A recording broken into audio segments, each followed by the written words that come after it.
के शब्द हैं। अभ्यासेन तु कौन्तेय वैराग्येण च गृह्यते।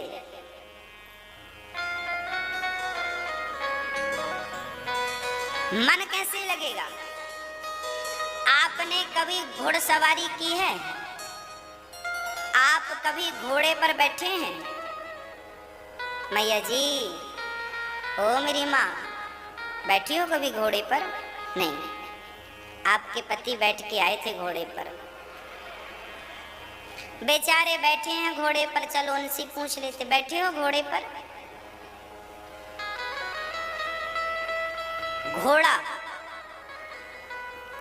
जब घुड़सवार घोड़े पर बैठता है ना, जिसे घुड़सवारी करने का शौक है, वो आदमी जब घोड़े पर बैठता है ना, तो आपने देखा होगा घोड़ा जो होता है अपने ऊपर किसी को बैठने नहीं दे। नया घोड़ा जिस घोड़े को कई दुल्हा बैठ गए हैं वो तो बेचारा अधीन है, पर जो नया घोड़ा तैयार होता है वो घोड़ा अपने ऊपर किसी को बैठने नहीं देता।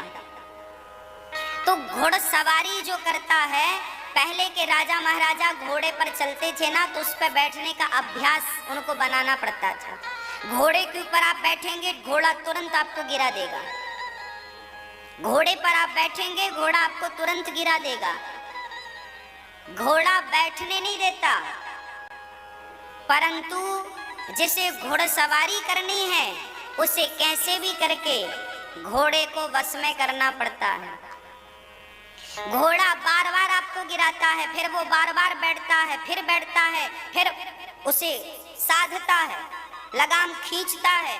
कितनी खींचना है, कितनी छोड़ना है, कब खींचना है, कब छोड़ना है, ये वो घुड़सवार सीखता है। और जब वो सीख जाता है तो वही घोड़ा जो उसे बैठने नहीं देता था, अब वो घोड़ा उसके अनुसार चलता है।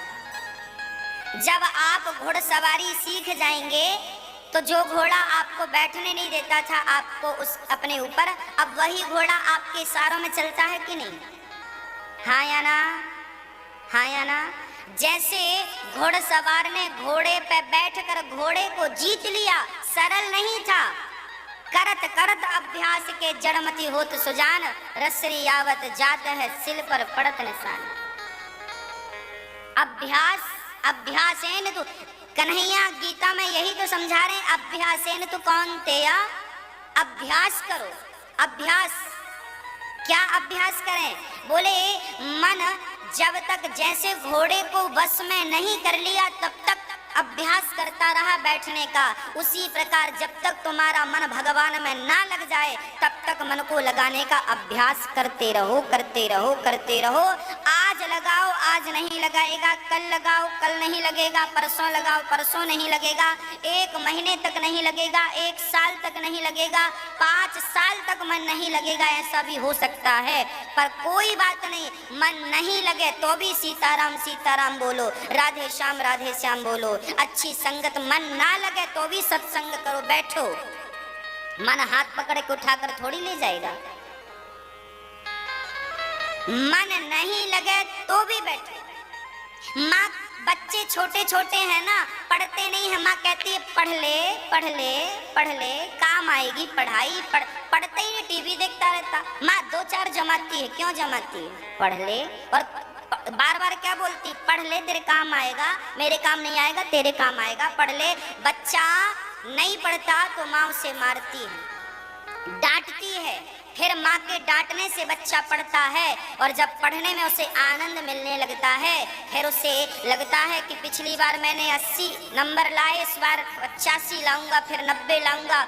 उसकी जिज्ञासा बढ़ने लगी। तो पहले वो मन नहीं लगाता था, अब मन लगने लगा। क्यों लगा? क्योंकि आप पीछे पड़े रहे।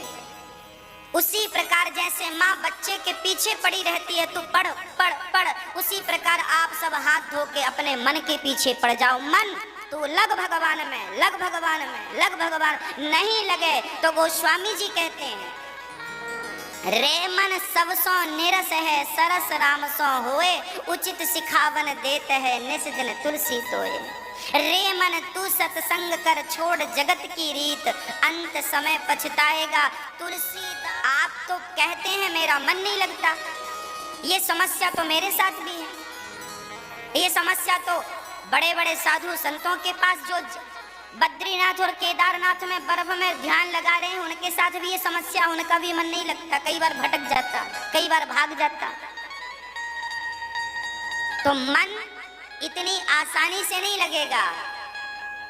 कुएं पर पानी माताएं भरती हैं, भरती हैं, भरती हैं। जब 10-20 साल तक पानी भरती हैं उस कुएं से, तब कहीं जाकर वहां के पत्थर पर निशान पड़ता है। हाँ या ना? इसी को फिर लिखा है किसी ने कि रसरी आवत जात है सिल पर पड़त, निशान करत करत अभ्यास के जड़मति होत।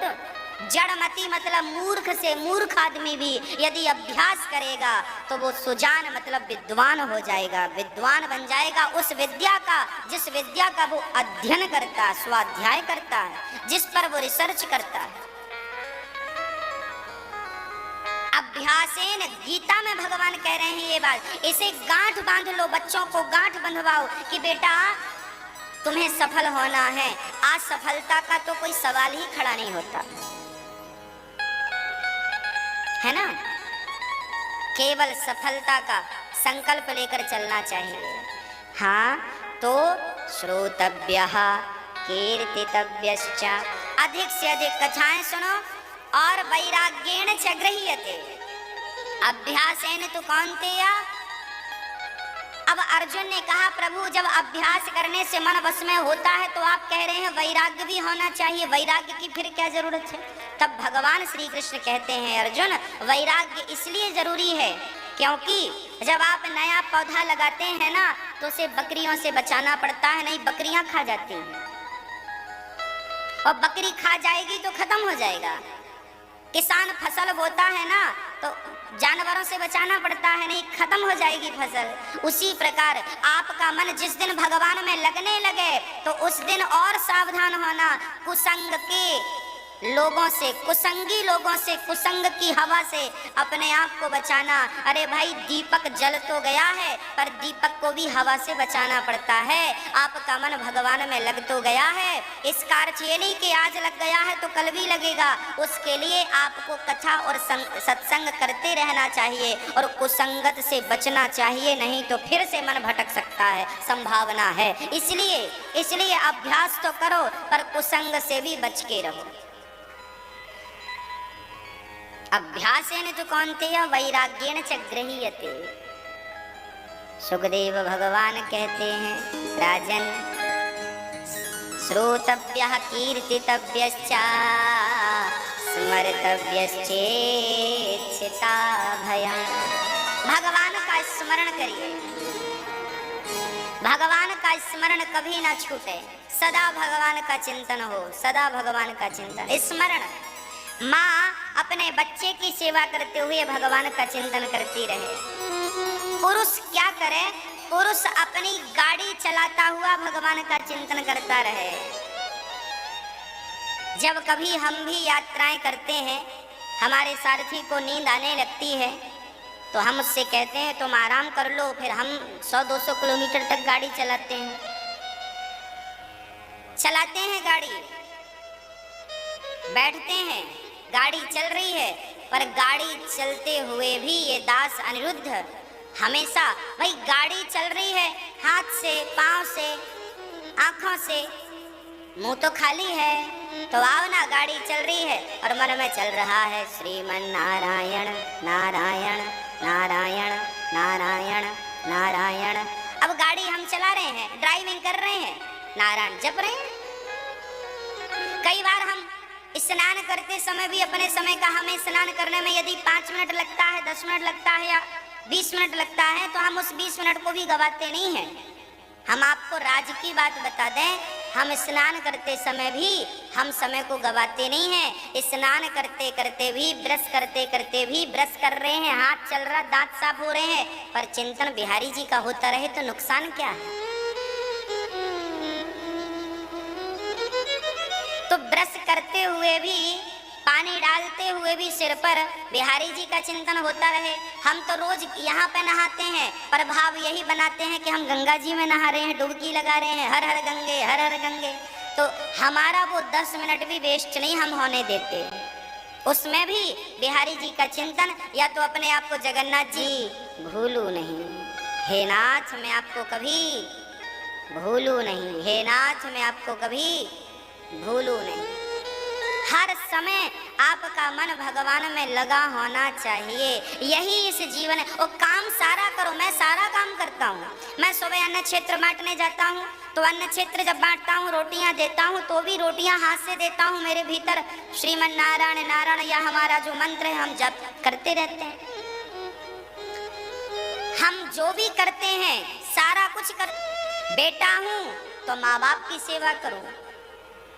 और मैं तो आप सभी से कहता हूँ कि आप इतनी मेहनत करो और इतना पैसा कमाओ, इतना पैसा कमाओ। हम तो कहते हैं भगवान आपको इतना पैसा दें, इतना पैसा दें, और वो सारा पैसा आप अपनी जरूरतें पूरी करके कुछ बचे तो आप भी अपने हाथ से दान पुण्य करना शुरू कर दें। हम तो ये चाहते हैं जितना अधिक आप पैसा कमाएंगे उतना अधिक आपको इतना धन दे आपको कि आप अपनी गली मोहल्ले में भी अन्न क्षेत्र चलाना स्टार्ट कर दें। आप अपने आसपास के 1000-2000 लोगों की सेवा करना स्टार्ट कर दें। हम तो भगवान से ये प्रार्थना करते हैं आप खूब धनवान बने।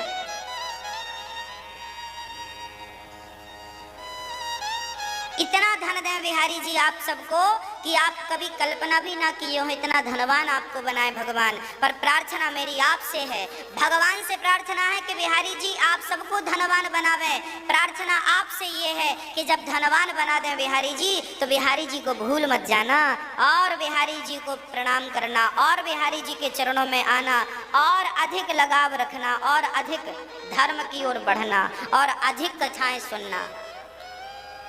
सुखदेव भगवान कहते हैं राजन, जितासनो जित श्वासो जित संगो जितेंद्रिय। राजन, जिसे जल्दी मरना हो उसे अपनी श्वासों पर कंट्रोल करना चाहिए, एक आसन पर बैठना चाहिए, प्राणायाम करना चाहिए। आप सभी से मेरी करबद्ध प्रार्थना है कि आप अपने स्वास्थ्य का भी ध्यान रखा करें। सुबह उठने के बाद आधा घंटा 20 मिनट योग जरूर करना चाहिए।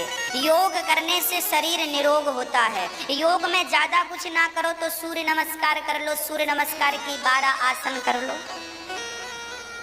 ऐसे हाथ उठाओ, पीछे की तरफ जाओ, फिर अपने हाथ से पांव को छुओ, फिर ऐसे हो जाओ, फिर ऐसे हो जाओ।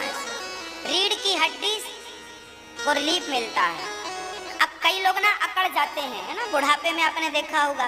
बुढ़ापे की अकड़ इसलिए आती है क्योंकि आपने भाई गाड़ियों की सर्विसिंग ना होना तो जल्दी इंजन बैठ जाता है। तो जो योग है वो शरीर की सर्विसिंग है। इसलिए शास्त्र कह रहे हैं जितासनो जित संगो, जितासनो जित श्वासो जित संगो। प्राणायाम किया करो, सवेरे बैठो, एक नाक बंद करो, एक नाक से पूरी हवा अंदर भरो, फिर उससे रोको, फिर दूसरी नाक से छोड़ दो, फिर भरो, फिर जिसे हम अनुलोम विलोम कहते हैं, जिसे हम कपालभाति कहते हैं, जिसे हम आसन कहते हैं, वो आसन हमें करनी चाहिए। बच्चों को शीर्षासन कराओगे, सिर के बल खड़ा करोगे बच्चों को 2 मिनट 5 मिनट, बुद्धि बढ़ेगी। अंकुरित अनाजें खाओ, चने अंकुरित करके खाओ, दालें अंकुरित करके खाओ। पिज्जा बर्गर खा खा के बर्गर की तरह मत फूल जाओ, बुद्धि भ्रष्ट हो जाएगी। शक्तिशाली बनना है, अंकुरित अनाज खाइए। चने को रात को भिगोइए, दालों को भिगोइए, अंकुरित हो जाएं, बच्चों को खिलाइए, बुद्धिमान बनेंगे। पिज्जा बर्गर खाएंगे तो भगवान जाने क्या बनेंगे। अंकुरित खान पान, सुबह आपका नाश्ता अच्छा होना चाहिए, ब्रेकफास्ट अच्छा होना चाहिए, बाल भोग अच्छा होना चाहिए। सुबह चने खाओ, अंकुरित बादाम खाओ, अंकुरित रात को भिगा के बादाम खाओ, काजू खाओ। काजू बादाम खाने की सामर्थ्यता नहीं है तो चने खाओ, चने भी वही काम करता है, बादाम भी वही काम करती है, अलग कुछ नहीं है। हाँ, सलादें खाओ, अभी मटर आने वाला है। अभी मार्केट में सबसे बढ़िया क्या चल रहा पता? आंवला चल रहा, आंवला। कार्तिक के महीने में भगवान का वास आंवले में होता है। आंवला आने लगा ना बाजार में, आंवला आंवला आए तो आंवला खरीद के लाओ और आंवले को बढ़िया धुल करके और आंवले को काट के बढ़िया काला नमक मिला के बढ़िया खट्टा सा खाओ। आंवला अमृत है, जब तक आंवला चल रहा है खाओ, जब आंवले का सीजन खत्म हो जाए तो अचार खाओ आंवले का, फिर मुरब्बा खाओ। नियम बना एक आंवला खाना है। जो आदमी नियम से एक, कम से कम एक, ज्यादा से ज्यादा दो, तीन ज्यादा से ज्यादा कम से कम एक आंवला जो रोज खाएगा वो जल्दी से डॉक्टर के घर नहीं जाएगा। आपको किसी भी प्रकार की शरीर में कमी नहीं होगी। अभी तो खूब मार्केट में मिल रहा है आंवला, लाओ आंवले की। अच्छा, अब आपको अच्छा नहीं लगता महाराज जी? अच्छा हाँ, तो दवाई गोलियां अच्छी लगती हैं क्या? दवाई गोलियां अच्छी लगती हैं आपको? अच्छी नहीं लगती फिर भी तो खाना पड़ता है। अमृत है इसलिए बोल रहा हूं, आंवला खाइएगा। खान पान बढ़िया हो, शुद्ध हो, शरीर अच्छा होगा। तो सुखदेव जी कहते हैं सत्याम छिता